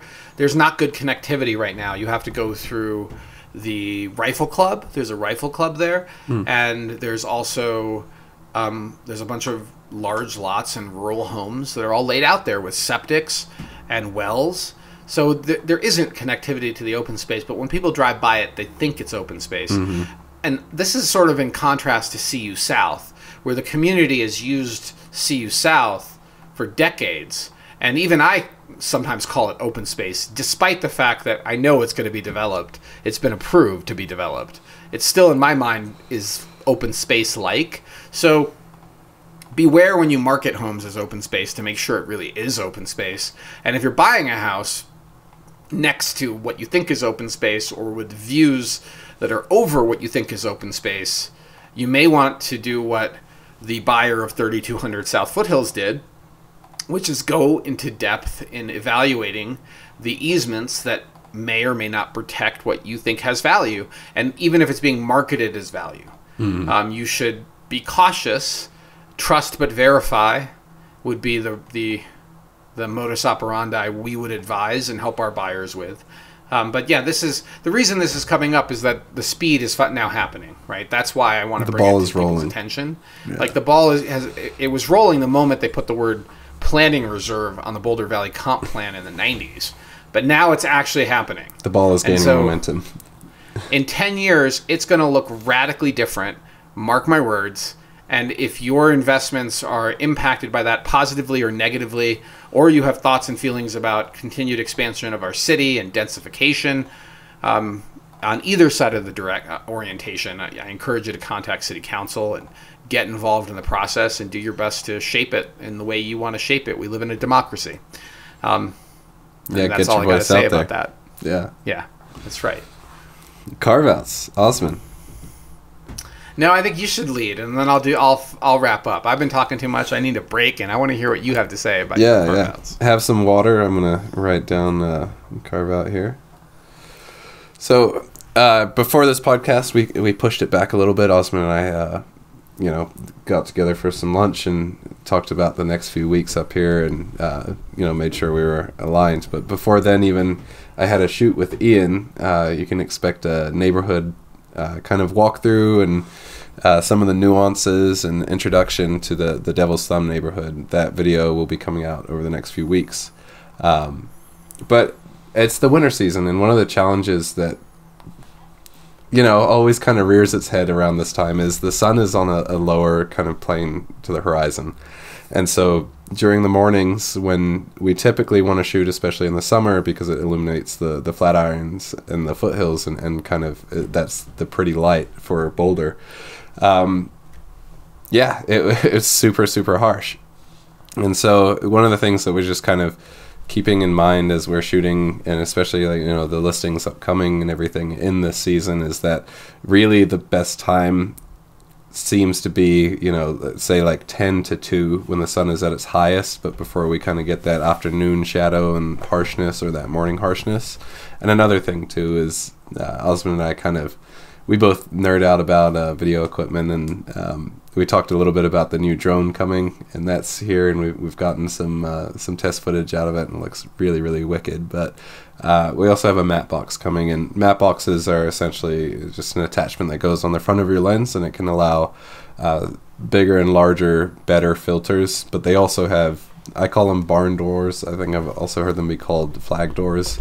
And they're just massive. They fulfill the function of a lens hood, but they're far more customizable, and you can kind of work out lens flare. So during the winter, while we have this lower sun on our horizon, I want to shoot towards the south sometimes, and I can't because I'll flare out the lens and I'll lose my color and I'll lose my composition. But yeah, now with the matte box, I'm able to kind of keep the shot a bit more protected, and it's quite fun. And another thing you get to, if my subject Ian is in front of the sun and I'm shooting towards that direction, I'll get a cool outline, and it kind of breaks him from the background, and there's some artistic creativity in there too. So that's shipping from Shenzhen, if I'm saying that correctly, and it should get here Saturday is the ETA that just updated today. So yeah. That's cool. Well, I definitely enjoyed test flights with the new drone and seeing how the longer focal length really brings in the background in a way that is visually dynamic. So I can't wait to see what you're going to do with it, Hamish. I think it'll be a fun toy for at least a few months. Yeah. And hopefully, so the goal of this is not just to gear acquisition. It's to tell better stories. It's to have more visually dynamic and engaging content.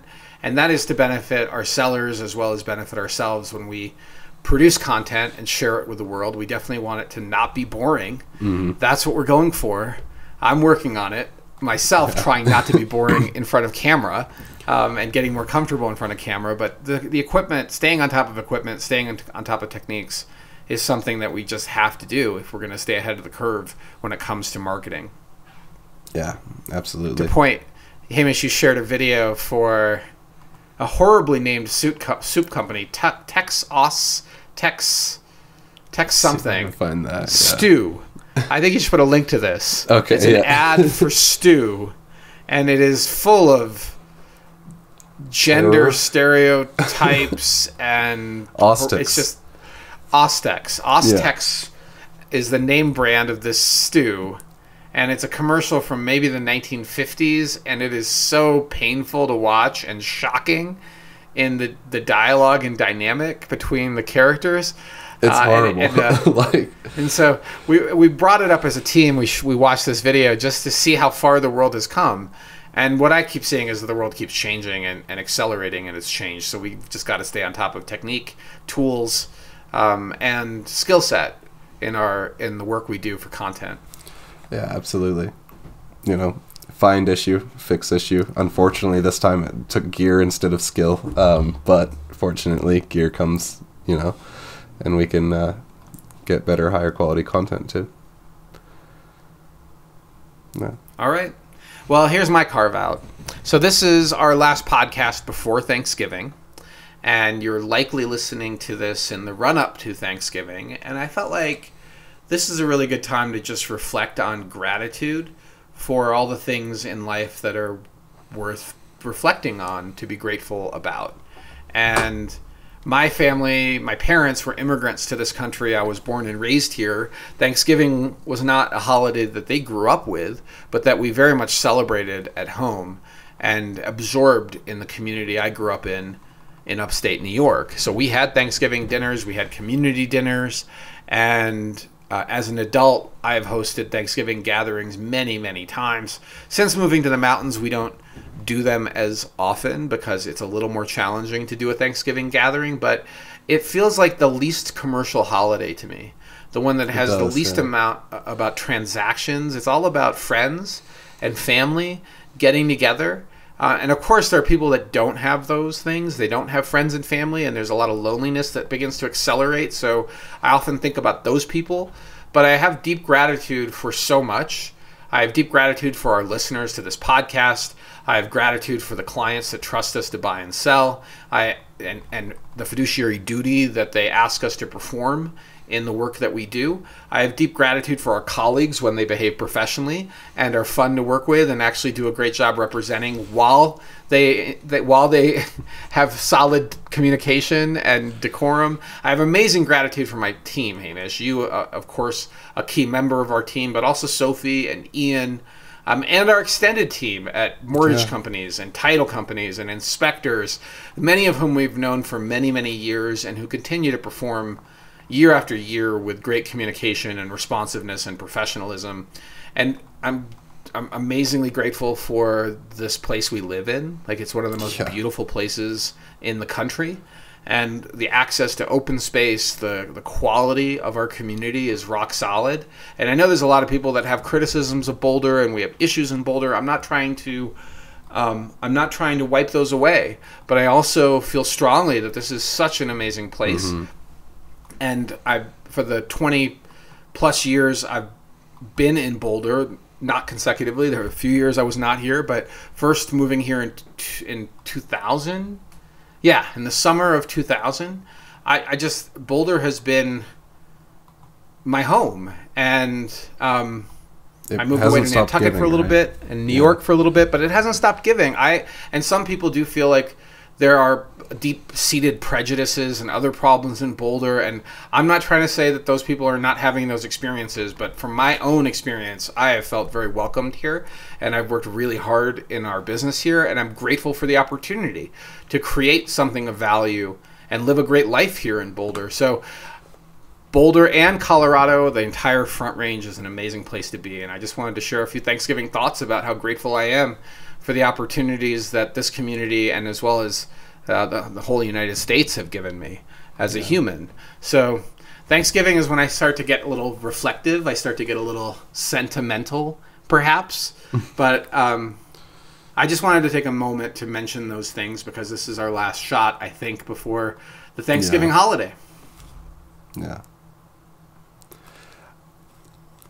I saw you put Thanksgiving on the Carveout, and I was like, well, now I can't because you've got it on there. But no, I mean, really, mirroring a lot of the same things, right? Like, yeah, and really super grateful to be part of the team. And, you know, I moved here from New Zealand, I think 10, 11 years ago now. And it really hasn't been anything but up since I've been here. And yeah, nothing is without its own criticism or anything, but yeah, overall I'm just incredibly thankful to be here, to be in my home, you know, shooting a podcast with you, and you know, this is work. It's amazing. So yeah, I have to agree.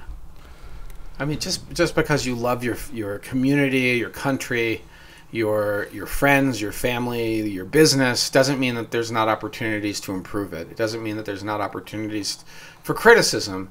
But hopefully that criticism is constructive, and hopefully it leads to a better place, not just bemoaning the challenges, but also using them as opportunities to do better. And so I just am grateful for even that opportunity to do better. And I know we share the same philosophy on gratitude, Hamish. And Thanksgiving is definitely the best time of year to think about it. But it's time to wrap, Hamish. One more. One more thought. Okay. Turkey or hen? There absolutely is a right turkey. Answer. Oh, there is absolutely a right answer, and the answer is turkey, Hamish. And I'll tell you why after the pod. Clearly, you're into ham. That's I got totally you. Fine. Yeah, no. That's totally fine. Okay. I don't even know what ham tastes like, Hamish. I got you. Okay, great. Yeah. We'll let that go. All good. I'm a ham stan. And with that, listeners, thank you so much for listening. We hope you have a fantastic Thanksgiving. If you made it this far, be be sure to check out all of our other social media content. We have neighborhood tours on our YouTube. We have fantastic listings, active and otherwise. You can check out our skills, our the way we market, the way we do things. Everything we talk about, we back it up with action. Our House Einstein blog is on our website, houseeinstein.com. I'll be linking a bunch of the things we covered today in the description, so be sure to check that out. And if you'd like to, leave a review too. We love seeing them. We love seeing the comments. I'm going to shout out Standard Bike Repair. Thank you for being there. Thank you for listening. Yeah. Thank you, Standard Bike Repair. We love you, Ryan. Thanks. Yeah. And have a great Thanksgiving. We'll see you soon. See ya.